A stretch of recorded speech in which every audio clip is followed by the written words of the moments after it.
with creating acts of goodness, meritorious deeds, skillful deeds that you had just done. And now we come to take the time to train our minds so that they grow and they become better. Because the nature of our minds is that if they have delusion overpowering them, then they'll have a sense of self. And if that sense of self is excessive, then all the things that we do are just for the sake of me. It's all about me and just that. And then through that, the mind drops and becomes gloomy and sad.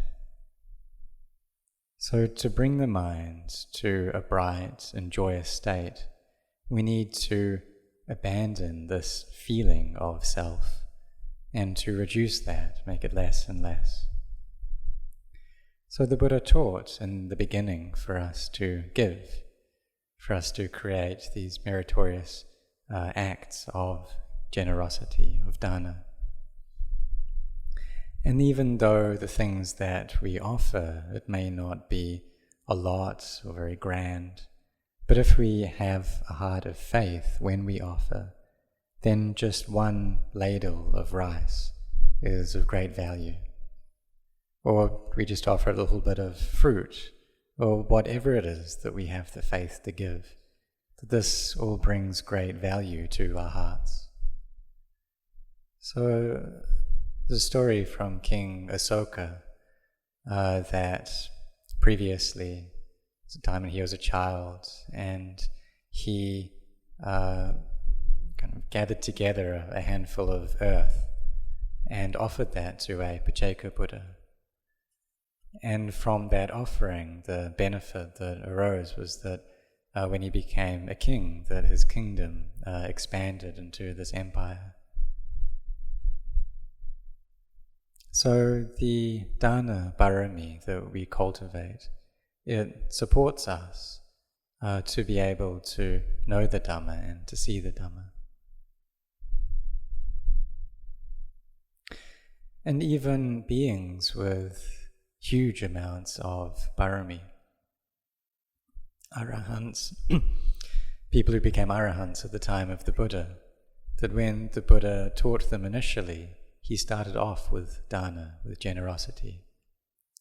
So like Yasa, he was from a child of a very wealthy family in Varanasi, and the Buddha taught him about dana first. Even though he had been so incredibly generous beforehand. And so through hearing this teaching, his mind became very bright and happy. That initially he was in a state that was really confused and chaotic. But when he listened to these Dhamma teachings about generosity, then his heart became joyous.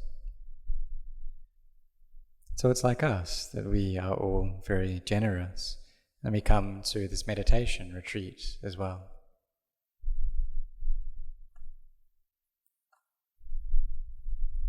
So as Buddhists, we are all really exceptional in the kindness and the thoughtfulness that we have to give and in our giving.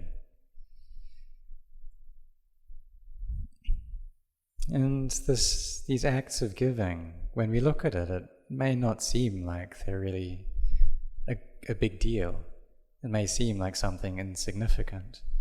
But for that to arise, it's really not easy at all. Because that giving, it comes from a heart that has faith. And for us, finding the time, creating this opportunity to be able to do that as well. And sometimes we have the time, we have the opportunity, but we don't have the materials to give. And sometimes we have the materials, but we don't have the time and the opportunity. But when those both come together, then that act of giving can arise. And the heart can really fill up with happiness through that. So at the time of the Buddha, there was a lay man who wished to offer make offerings to the monks on alms round. But there were some days that he wished to make that offering, but he didn't have anything to give on that day. And then on the days that he did have something to give, the monks didn't go on alms round past his house. And so this happened for a while, but then when both of those factors met, when he had something to give and the monks came, then he was able to make that offering. And there was great goodness, great benefit that came up from that. So in order for that to arise, that giving to arise, we need to have the faith first. And for us to have that faith, we need to have listened and studied the Dhamma, the teachings of the perfectly self-awakened Buddha. These teachings which have been preserved in the Pali Canon, and also that have been preserved through the the lives and the practice of the awakened beings that have been passed down from the time of the Buddha into Venerable Ajahn Mun, Ajahn Chah. And there have been these awakened beings in various Buddhist countries who have helped to pass these teachings down.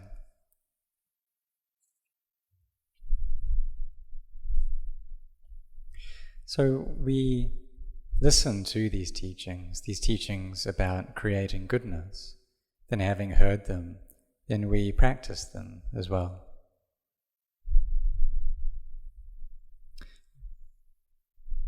Because if we just have faith, but we don't have these teachings on the Dhamma, they're not available to us, then we won't know about the way of practice.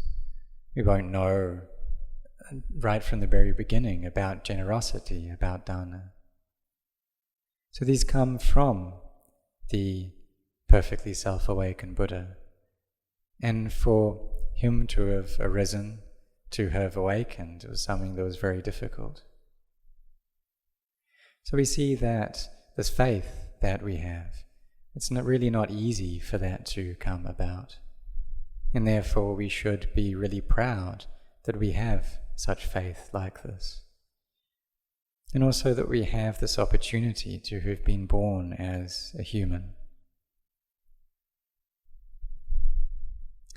So we can reflect on just how difficult that is to arise.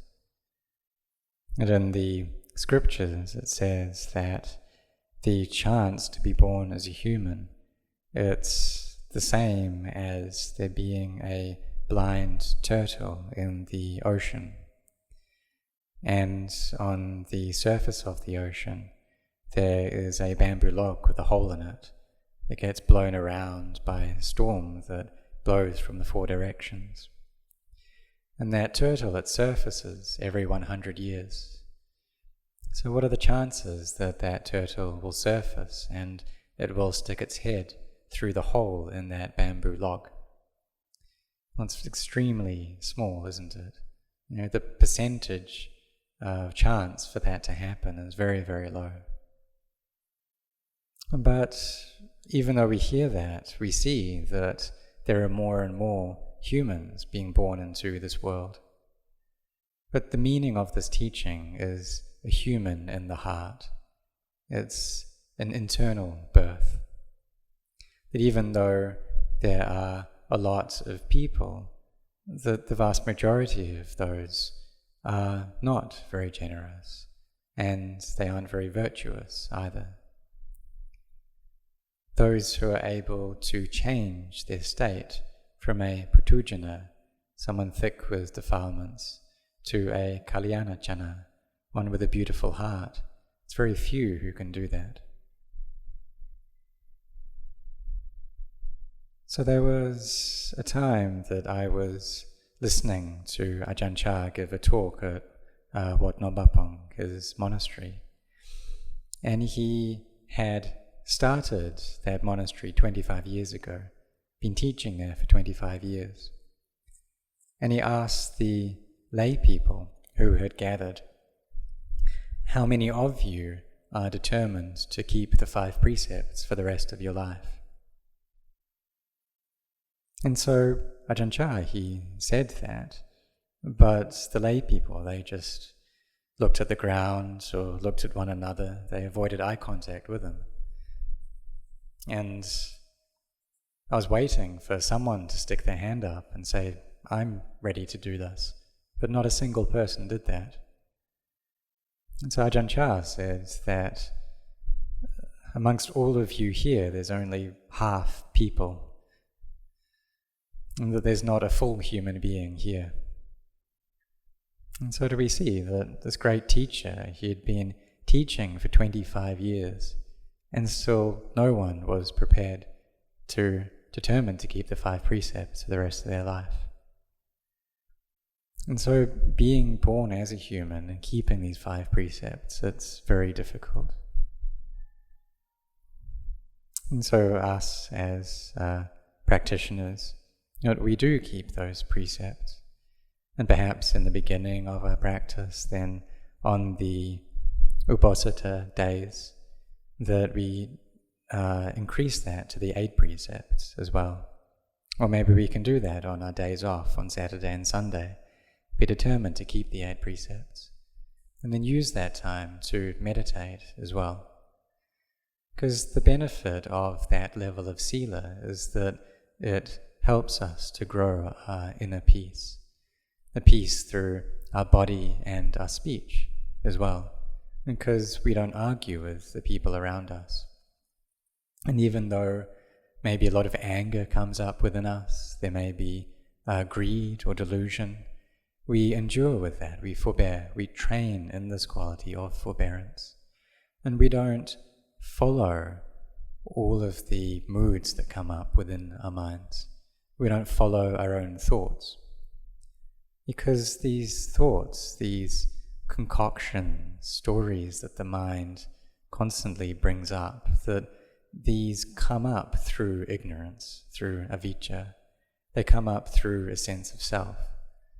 So we need to be really careful around them. We need to be very cautious here. So when we talk about the developing of goodness, so there's generosity on the external level, so like the physical gifts that we've given to the monks. And then that's on the internal level as well, which is the generosity of forgiveness, giving fearlessness to others. And when we practice on that level, then that is a cultivation of our hearts as well. And so we have generosity, we've all taken the precepts already. And so this is like a new birth that's happened for us, an internal birth. So we're all very fortunate to have been born with the body of a human. That this is a great goodness for us, because we can use that body to create goodness. And we should recollect just how extremely fortunate we are to have this birth and to have this opportunity to practice the Dhamma that a human body gives us. That through that we are capable of knowing and seeing the Dhamma, gaining an understanding into it, because we can listen to these teachings. That we all have eyes, and we have ears, nose, tongue, a body. So we can know and receive these useful sense impressions that help us to grow our understanding of the Dhamma. And the Buddha gave 84,000 Dhamma teachings. And if we're going to explain these in a concise way, or take the essence of that, it's all about this form and feeling, perception, mental formation, sense consciousness, these 5 khandhas, and how they have arising, persisting, and ceasing as their nature. And if we see just that, then that's wisdom arising. But in order to gain that wisdom, we need to train our minds, don't we? We need to cultivate this path of generosity, virtue, and meditation. So to do that, we've taken on the holy life. We've determined to be celibate. And we've done that because we see the drawbacks in chaos and how we can waste our time with delighting in the entertainments of this world. We can waste our time through being overly concerned about our own body. And so we reduce those things. So we eat less than what we had before. Maybe previously we've had 3 or 4 meals, and now we reduce that to 2. So we eat less, and maybe even just once a day. And we can have some drinks in the evening, or maybe a little bit of fruit before midday as well. And that gives us time to meditate. Because it's possible that when we eat, we're not peaceful, that our mindfulness isn't really there. So if we reduce the amount that we eat, then we have time to meditate, time to sit, time to walk, creating a mind which is peaceful and gathers together, and it's easier for us to do that. And so the samadhi can arise. We see the drawbacks of agitation and chaos, and the benefit of having or of being generous and virtuous and of cultivating the mind. See the benefits of nekkhamma, renunciation, and keeping these 8 precepts. And we take up this holy life in homage to the Buddha, the Dhamma, the Sangha, in homage to the purity of the Buddha. And we pay homage to the purity of the Buddha by making ourselves pure. Because the Buddha, he didn't want anything from us. That all he wanted was for us to have minds which are good and beautiful. That he sacrificed his own flesh, his own life, countless times through the immense compassion that he had for us. And that he wanted us to benefit, wanted our minds to grow, and for the minds of all beings to be freed from suffering. And it's extremely difficult to find a being like that, and who can equal the Buddha. So in recollecting the virtues of the Buddha, you can then use that as inspiration for us to cultivate and train our own minds, bringing our minds to a state of peace, really trying to get them there, using the methods that are effective for us. So maybe contemplation is useful, contemplating to give rise to samadhi, which then leads into emptiness. You see, bring the mind to a state where it's empty from all sense impressions and empty from all attachment. And this is a small nibbana. It's a coolness in the heart. And then we see the results of the practice arise for us. So we could say that virtue, if we're going to use a simile or a metaphor, you say that virtue is like a very small mango, very young mango. And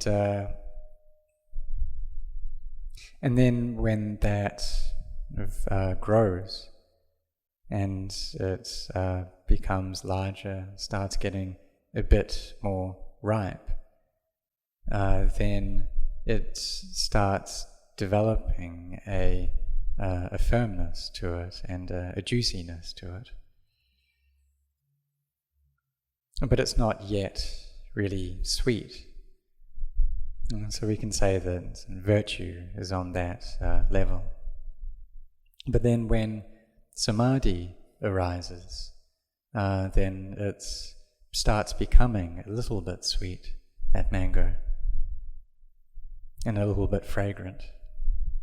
And then when the wisdom arises, then it's like that mango has reached a state of ripeness that's just right, that it has delicious flavor, that it's fragrant and it's juicy and it's sweet as well.